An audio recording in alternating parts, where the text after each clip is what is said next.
Welcome to The Explainer. Today, we're diving headfirst into a fascinating concept we're calling the Black Door Part 1. Think of it as a portal to the unknown. It's that threshold where the familiar, comfortable world you know completely vanishes, and you're suddenly forced to confront something entirely alien. In this first part of our exploration, we're going to trace this idea through the incredibly rich tapestry of South Asian folklore, haunting urban legends, real-world historical traumas, and even contemporary literature. We're looking at exactly how human beings process the unknown. It's going to be an incredible journey, so let's get right into it. So, what actually lies behind that black door?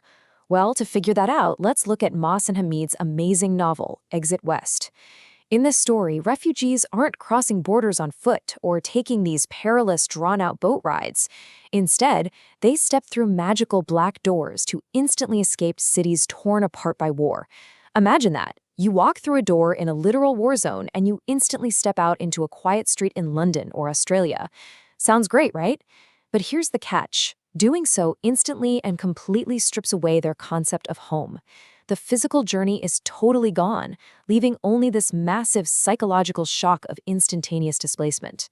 When the world you know is suddenly erased like that, what is actually left on the other side? To really unpack what these characters, and honestly what we as humans feel when our entire world turns upside down, we have to talk about Sigmund Freud's concept of Unheimlichkeit. Now, you've probably heard it translated into English as the uncanny, but a much more literal and I think better translation for us is the unhomely. It's that chilling psychological experience where something that was once perfectly familiar and safe just becomes inexplicably strange, unfamiliar, and terrifying. It's essentially the intellectual framework for how our brains try to process sudden trauma, massive displacement, and that eerie, isolating loss of our home. Section 1. Ancient Myths and Monsters. Before we had modern literature or psychological frameworks to explain all of this, how did cultures actually process this terrifying, unhomely feeling? Well, in South Asian culture, this uncanny dread was historically processed through ancient folklore and deeply terrifying supernatural entities. When the world just didn't make sense, or when sudden tragedy struck, people gave that trauma a face and a name. And perhaps the most famous and definitely the most chilling of these entities is the Churel. She is the ultimate representation of the familiar turned totally monstrous. According to widespread legend across India, Pakistan, Bangladesh, and Nepal, the Churel is the spirit of a woman who dies a tragic, cruel, or unnatural death, very often during childbirth or pregnancy, and she returns as a vengeful spirit. Just think about the heavy psychological weight of this for a second. A beloved mother, a daughter, or a wife, literally the very heart of the home, is transformed through a sudden, awful trauma into something horrifying that targets her own family. It is the absolute purest definition of the uncanny. What's really fascinating to me is the clinical, highly specific folklore that communities actually developed to identify and stop her. The legend says the Churel can shapeshift into a beautiful woman to lure travelers, but she has one defining, terrifying physical trait. Her feet are turned completely backward. To protect the community, they developed highly specific, ritualistic burial techniques. For instance, people would scatter mustard seeds all along the road from her home to the graveyard. Why? Because she'd supposedly be compelled to stop and pick up every single tiny seed, distracting her until the sun came up. They'd also place heavy stones on her grave, or even drive iron nails into the earth. I mean, they were literally trying to nail down the unknown and keep the unfamiliar at bay. There's a saying in the lore that her carnal appetite remains unsatisfied in life. See, the Churel isn't just a scary ghost you tell stories about around a campfire. She fundamentally represents grossly unfulfilled desires. She acts as a cultural coping mechanism, a way for ancient communities to process the intense shock, the overwhelming grief, and just the profound wrongness of a sudden, unnatural death. When the natural order of things is broken, that's when the monster is born. That brings us to Section 2. Hauntings and the loss of sacred spaces. As societies evolved, so did their relationship with the uncanny. Let's shift our focus away from legendary monsters roaming out in the wilderness and look at the haunting of communal built spaces. There's a perfect example of this in a famous YouTube audio story that went viral, detailing the legend of the 300-year-old silent mosque in a village called Noorkot. The eerie central rule of this mosque was simple but absolute. Silence is also worship. Do not break it. According to the story, for 3 whole centuries, this mosque sat right in the middle of the village without a single adhan, the call to prayer, ever being spoken. Villagers were absolutely forbidden to speak inside, and if they heard footsteps before dawn, they were strictly told never ever to look back. Imagine that for a second. Imagine growing up with a sacred communal space right in your village that you are completely terrified to use.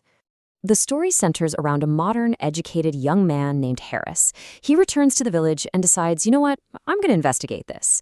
And what he finds is a chilling detail that completely defies logic. He goes to the mosque right before dawn and discovers fresh, wet footprints on the completely dry floor. But here's the thing. The footprints only lead to the mihrab, the prayer niche. There's absolutely no return path. Someone or something walked in, but they literally never walked out. But here is where the story brilliantly pivots from horror into something truly profound. When Harris finally unlocks a hidden basement in the mosque, the massive twist is revealed.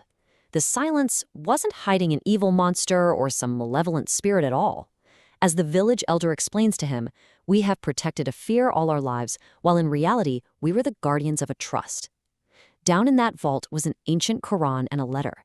300 years prior, the imam disappeared, leaving strict instructions that the mosque must remain totally silent until his descendant returned to claim the holy book. So that uncanny fear they felt for centuries, it was actually reverence, just wrapped up in a deep mystery. Section 3. Modern Urdu horror and the real-world uncanny. As we move into the 20th century, we see another massive shift. Writers began taking these exact same supernatural themes of the unknown and blending them directly with the massive, real-world traumas of modern history. The uncanny wasn't just hiding in the graveyard or the old mosque anymore, it was walking right on the streets. We can actually trace exactly how these narratives of the unknown evolved over time. Look at this timeline. We started way back in the ancient era with village ghosts like the Churel, then jumped to 1947, where pulp fiction writers began anchoring horror in the very real visceral bloodshed of the partition of India. Finally, we arrive at the modern era, 2017, where the uncanny is defined by global migration and the refugee experience in works like Exit West. It's fascinating because the human brain is using the exact same mechanism to process all 3 of these eras. During this mid-century transition, Urdu crime and horror writers started setting their stories in completely new environments. Railway platforms, public parks, libraries, restaurants, and cinemas. These were new, secular urban spaces where people interacted without the burden, or frankly the safety, of traditional identity. You didn't know the caste, the background, or the history of the person sitting next to you on a train. And that newfound anonymity, it bred a totally new kind of urban, real-world uncanny. A true master of this era was the writer Pervez Bogrami. He edited a hugely popular magazine called True Stories, or Sachi Kahania. And while he definitely wrote about the supernatural, his most famous, best-selling work was a novel called Ghazi. What made Ghazi so utterly horrifying wasn't ghosts or ghouls, it was anchored entirely in the real-world bloodshed and the massive trauma witnessed during the 1947 partition. He basically proved that the monsters hiding in the dark were very often just other humans. To really drive this point home, our sources highlight another incredibly poignant audio story, this one about an imam's daughter. False rumors began spreading about her character in her village. Her father, the imam, couldn't stop the whispers no matter what he did. The rumors acted like a decentralized virus, entirely altering reality around her, until this young, innocent woman, unable to bear the shame of these completely false accusations, tragically took her own life with poison. It shows us that the mundane world, the destructive power of a simple everyday rumor, can be just as devastating and just as unstoppable as any supernatural curse. Section 4. Finding home in the unknown. Let's step back through that black door and return to the modern day. We're going back to Mohsin Hamid's contemporary literature to tie all of these threads together. The big question is, how do we actually find home when the familiar is completely destroyed, whether by a monster, a partition, or a modern war? Back in Exit West, the main characters Saeed and Nadia are trying to survive in a city being systematically destroyed by militants. And yet, amidst all that horror, the narrator offers this incredible, totally oxymoronic thought. The end of the world can be cozy at times. It really speaks to the bizarre, resilient adaptability of humans. Even when the world outside is literally exploding, we desperately try to construct a temporary sense of the familiar. We carve out these tiny, cozy corners of home right in the middle of the uncanny apocalypse. But once they step through those magical doors and instantly become refugees in London, the trauma finally catches up. The source material highlights this deeply uncanny scene where Nadia is just looking at her smartphone. She sees a photo on the news of a refugee sitting on some steps who looks exactly like her. At that moment, she experiences a Freudian split self, feeling as though her very identity is fracturing in two. She thinks if she stands up, there will literally be two Nadias, one who stays trapped in the news cycle and one who walks away. It perfectly visualizes the profound, terrifying alienation of being completely stripped of your place in the world and becoming nothing more than a nameless statistic. And that brings us to a really crucial realization. We're looking at processing the uncanny.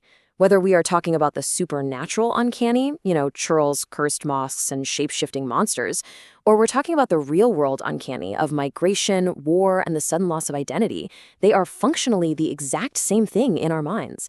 Both genres are just using the framework of the unknown to help us process deep, incomprehensible trauma. Which naturally leads us to this question. Are folklore monsters and magical doors doing the exact same thing? Well, based on our explainer today, the answer is a resounding yes. Whether you are a villager facing the terrifying, backward-facing feet of a churel, or a modern refugee stepping through a magical black door into a country where you don't even speak the language, you are doing the exact same human task. You are simply trying to navigate the terrifying reality of losing your place in the world. And that brings us to our final thought for today. The black door isn't just about what you are leaving behind. It acts as a filter. As you move through the uncanny, as you navigate trauma, loss, and the total unmaking of your home, when the familiar is completely stripped away, what parts of yourself actually make it through the door? It's a question that entirely defines survival, and it's one that I hope leaves you eager to explore more about how we define where and what home truly is. Thank you so much for joining me for this explainer, and I will see you next time.